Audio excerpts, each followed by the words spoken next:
یہ حالت زار آپ نے دیکھی اور اسی صورتحال پر بات کرنے کے لیے ایڈمنسٹریٹر کراچی مرتضیٰ وہاب صاحب میرے ساتھ ٹیلی فون لائن پر موجود ہیں۔ بہت شکریہ آپ کا مرتضیٰ وہاب صاحب، بطور ایڈمنسٹریٹر کراچی بڑا اچھا کام آپ کر رہے ہیں، اور اس بار کراچی کی سڑکوں پر بارش کے بعد مین شاہراہوں پر پانی نہیں کھڑا ہوا، لیکن ایسی بہت ساری سڑکوں کی جانب میں آپ کی توجہ دلانا چاہتی ہوں جہاں پر بارش کے پانی کے ساتھ گٹر کا پانی مکس ہو کر ابھی بھی گلیوں میں اور سڑکوں پر موجود ہے، جس میں ایک جہانگیر روڈ کی سڑک بھی ہے جو صرف 1 ماہ پہلے بنی تھی۔ کیا آپ کو معلوم ہے ان سڑکوں پر کس طرح کام ہوا کہ 1 ماہ میں ہی سڑکیں بیٹھ گئیں؟ یہ 1 مہینے کے دوران تو میرے خیال میں ایسی کوئی سڑک ٹی ایم سی نے بنائی نہیں ہے۔ یہ چیک کرنا پڑے گا کہ کون سی سڑک ہے۔ جو میرے پاس اطلاعات ہیں کہ کچھ جیسے جہانگیر روڈ پر اس طرح کا حال ہوا، وہ پاک پی ڈبلیو ڈی نے سڑک بنائی تھی۔ اسی طرح کی میں 13D کے حوالے سے خبر میرے پاس آئی، وہ یہ ساری سڑکیں جو تھیں وہ پاک پی ڈبلیو ڈی نے بنائی ہیں، جو پی ٹی آئی کے ایم این ایز کو فنڈ ملے تھے اس کے اوپر سڑکیں بنائی گئی، جس کے اندر بڑا نقصان اس طرح بھی ہوا کہ چونکہ سڑک بنانے سے پہلے انہوں نے کوئی ضلعی انتظامیہ سے پرمیشن نہیں لی، تو ایکچولی ہمارے کئی جگہوں پہ تو سیوریج سسٹم کو انہوں نے نقصان پہنچایا ہے، اور جو ہمارے مین ہول ہوتے تھے ان کو بھی انہوں نے کور کر دیا۔ تو اس طرح کی دشواریاں آئی ہیں، لیکن جہاں سے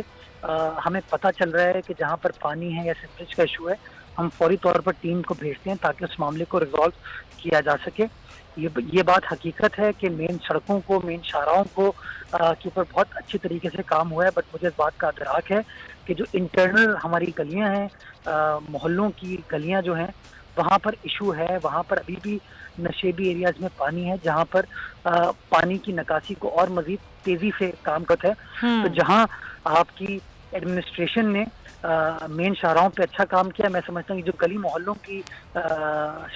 سڑکیں ان کے اوپر بھی اسی طریقے سے کام کرنے کی ضرورت ہے، اور جہاں ہمیں چیزوں کو آئیڈینٹیفائی کیا جا رہا ہے اس کے اوپر کام ہو رہا ہے۔ بالکل صحیح، کیونکہ آپ نے خود جہانگیر روڈ کا ذکر کیا، لیکن ایک علاقہ جس میں آج میں جو آپ کی علاقے جس کی طرف توجہ دلانا چاہتی ہوں وہ کورنگی 2.5 نمبر کا علاقہ ہے جو چکرا گوٹ کی جانب جاتا ہے، اور وہاں پر ایک چورنگی کا افتتاح بھی کچھ عرصے پہلے بلاول بھٹو زرداری صاحب نے کیا تھا، اور وہ سڑک بنی تھی دسمبر 2020 میں، لیکن آج سڑک کا برا حال ہے، وہاں بڑے بڑے گڑھے ہیں، بچے اسکول نہیں جا پاتے، کچرے کے ڈھیر ہیں، حتیٰ کہ میت لے جانے کے لیے بہت دشواری کا سامنا کرنا پڑتا ہے لوگوں کو۔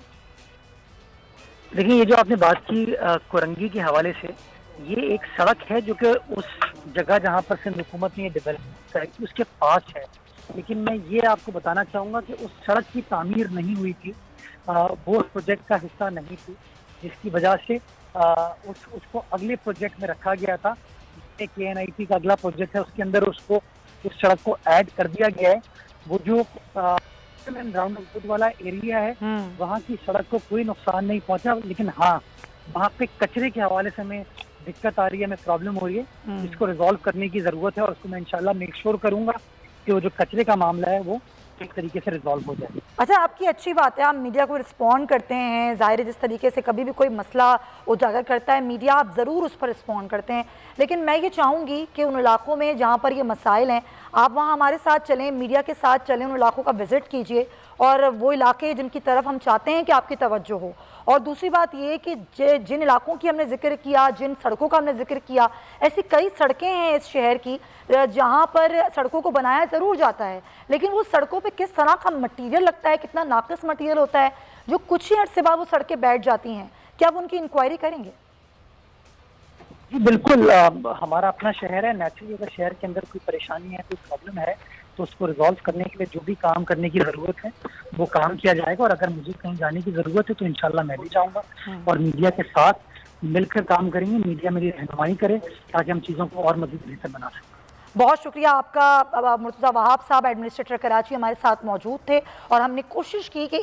کچھ علاقوں کو ہم ضرور ان کی مسائل کی نشاندہی کریں، اور وہ بتائیں کہ مین شاہراہوں کو تو صاف کیا جاتا ہے لیکن یہ علاقے، یہ سڑکیں، یہ گلیاں نظر انداز ہو جاتی ہیں۔ خیر، ایک بہت بڑا اہم معاملہ ہے آج کا، اور وہ ہے EVM یعنی کہ الیکٹرانک ووٹنگ مشین کا استعمال، جس پر آج قائمہ کمیٹی کی ایک میٹنگ بھی ہوئی، اور اس میں جو اعتراضات تھے ظاہر ہے وہ سامنے آئے، اور پہلے ہی الیکشن کمیشن اپنے اعتراضات دے چکا ہے، لیکن ایک خط لکھا گیا ہے،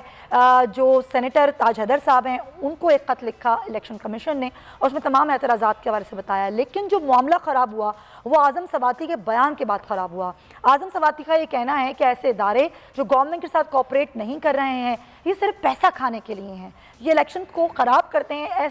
ایسے داروں کو آگ لگا دیں۔ ان کے اس بیان پر ظاہر اپوزیشن کا رد عمل بھی سامنے آیا، اور نہ صرف اپوزیشن بلکہ الیکشن کمیشن نے اس کا سخت نوٹس لیا ہے۔ ایک ہنگامی اجلاس ابھی بھی الیکشن کمیشن کا جاری ہے۔ اس تمام تر ایشو پر بات کرنے کے لیے میرے مہمان میرے ساتھ موجود ہیں، سینئر صحافی ہیں، تجزیہ کار ہیں، پی جے میر صاحب ہمیں جوائن کریں، ان کو ہم ویلکم کہیں گے، بہت شکریہ آپ کا۔ اور سرور باری صاحب بھی ہمارے ساتھ موجود ہیں، ممبر فافن، جو کہ پہلے بھی ہمارے ساتھ پروگرام میں حصہ لیتے رہے ہیں، بہت شکریہ، آپ کو بھی ہم ویلکم کہیں گے۔ سرور باری صاحب میں آپ سے گفتگو آغاز کرنا چاہوں گی۔ سر، جب ہم بات کرتے ہیں الیکشن کو صاف اور شفاف بنانے کے لیے، وہ الیکشن چاہے وہ 2008 سے لے کر آج تک کے الیکشنز کی بات کریں، ہمیشہ ان پہ سوالیہ نشان لگتا ہے، اور یہ کہا جاتا ہے کہ الیکشن میں دھاندلی ہوتی ہے، ووٹ بیچے جاتے ہیں، خریدے جاتے ہیں۔ اس کو ٹھیک کرنے کے لیے حکومت کہتی ہے جو الیکٹرانک ووٹنگ مشین کا استعمال ہوگا، لیکن وہ ادارہ جو الیکشن کنڈکٹ کرتا ہے، الیکشن کمیشن، وہ اس پر اعتراضات لگا رہا ہے، اور ان اعتراضات کو وہ سامنے رکھتا ہے قائمہ کمیٹی کے۔ کیا ان اعتراضات پر حکومتی وزراء کا اتنا سخت رد عمل آپ سمجھتے ہیں آنا چاہیے؟ اور دوسری بات یہ کہ الیکٹرانک ووٹنگ مشین کا استعمال کیوں نہیں ہو سکتا الیکشنز میں؟ دیکھیے، پہلی بات تو یہ ہے کہ پاکستان میں الیکٹرانک ووٹنگ مشین، جس کو ہم ای وی ایم کہتے ہیں، اس کے اوپر ایک کنسنسس ہوا تھا 2017 میں، جب الیکشنز ایکٹ 2017 پاس کیا گیا۔ اس میں ایک شک ڈالی گئی جو 103 ہے، اس کے مطابق الیکشن کمیشن کی ذمہ داری لگائی گئی تھی کہ وہ بائی الیکشنز میں پائلٹ کرے ای وی ایم کا اور بایو میٹرک کا استعمال کرے، اور اس کے نتائج جو اس کو ملے اور ان کا جو مشاہدہ ہو، جو اسٹڈی ہو، وہ حکومت کے ساتھ شیئر کرے، اور حکومت اگر پارلیمنٹ کا سیشن ہو رہا ہو تو 15 دن کے اندر اندر وہ پارلیمنٹ میں پیش کرے۔ اب جب سے وہ قانون پاس ہوا ہے، الیکشن کمیشن نے ایک مرتبہ بھی جو 50 سے زیادہ بائی الیکشن تب سے ہو چکے ہیں، ان میں جو ای وی ایم ہے اس کا استعمال نہیں کیا۔ بالکل۔ اور نتیجے کے طور پر آج جو ہم بحث کر رہے ہیں وہ صرف ہم ہائپوتھیٹیکل ڈسکشن کر رہے ہیں کہ اگر ای وی ایم ہوگی تو بہت زیادہ دھاندلی کا امکان ہے، جو ہیکرز ہیں وہ ہیک کر لیں گے ڈیٹا کو اور چینج کر سکتے ہیں، مینیپولیٹ کر سکتے ہیں۔ لیکن معاملہ یہ ہے کہ افسوسناک بات یہ ہے کہ جو ٹون ہے پی ٹی آئی کے کچھ منسٹرز کی، وہ افسوسناک ہے۔ وہ اگر واقعی ایسے ہوا ہے، کیونکہ ابھی تک صرف اخبارات کی اطلاعات ہیں، میں نے کوئی ایسی ڈاکومنٹس نہیں دیکھے یا ان کی ریکارڈنگ جس سے پتہ چلے کہ انہوں نے ایسا کہا ہے، لیکن اگر ایسا بیان دیا گیا ہے تو افسوسناک ہے۔ لیکن اس سے پہلے بھی اگر آپ دیکھیں، چند دن پہلے، 2-3 دن پہلے، الیکشن کمیشن نے جو کمیٹی کی میٹنگ تھی، اس میں جو 37 اعتراضات لگائے تھے، اس میں بہت سارے ایسے اعتراضات تھے جن کا جی بالکل آپ صحیح کہہ رہے ہیں۔ سبسکرائب کریں اور بیل دبائیں تاکہ کوئی خبر رہ نہ جائے۔